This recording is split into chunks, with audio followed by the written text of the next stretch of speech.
Hi there, I'm Anya from Peony and Time, which is a small shop for knitwear and knitting patterns. You can find me on Etsy, on Instagram, and as of last weekend on Ravelry, all at Peony and Time, and I'll have links for all of those in the description below. So today's video is video number 3 in a 4-part series called How to Knit in 4 Easy Steps.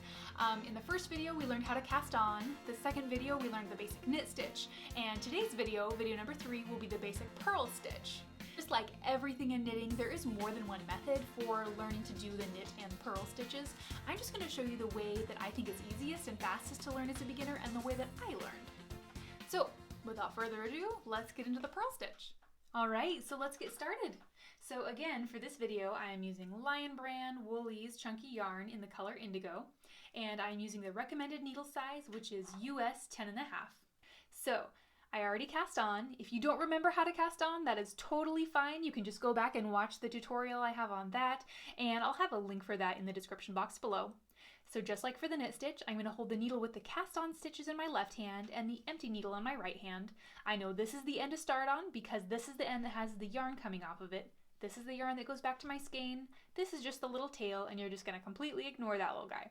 Alright, so for the knit stitch, we would have the needle in front of this piece of yarn and then find that space and then put our needle in downwards like that. Well, for the purl stitch, it's going to be the opposite. Instead, we are going to have the needle behind the yarn. We will still find that space, but you're going to go up this time. Can you see that? All right, so needle behind that piece of yarn, find the space, but then go up.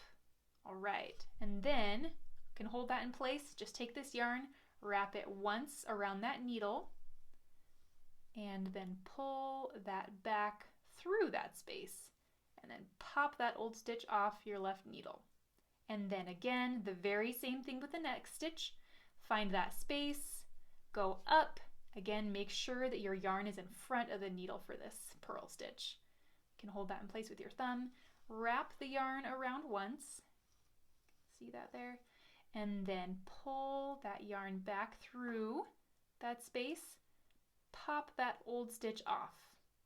All right, and then again, your yarn is still in front here. Find that space. So that is kind of what that looks like. It's maybe a little hard to see. You're gonna go up with your needle, hold that in place, wrap the yarn around once, and then just pull that yarn back through, pop that old stitch off. Great.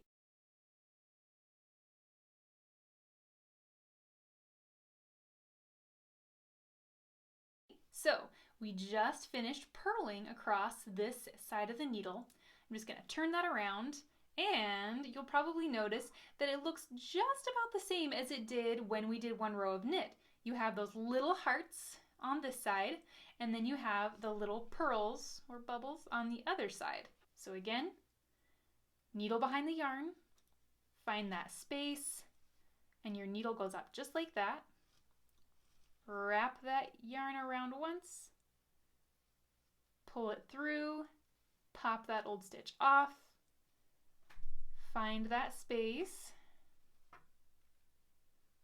needle goes up in front of the needle, the left needle, wrap that around once, pull that back through, pop the old stitch off, and then just continue that to the end of the row.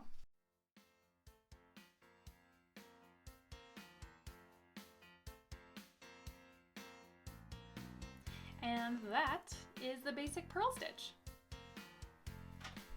Alright, so again, if you made it this far, congratulations, because you just mastered the basic purl stitch. In video number 1, we learned how to cast on. Video number 2, we learned the basic knit stitch. Video number 3, this video, we learned how to do the basic purl stitch. And video number 4, next week, will be all about binding off. And with just those 4 simple techniques, you have everything you need in order to knit some really, really beautiful stuff.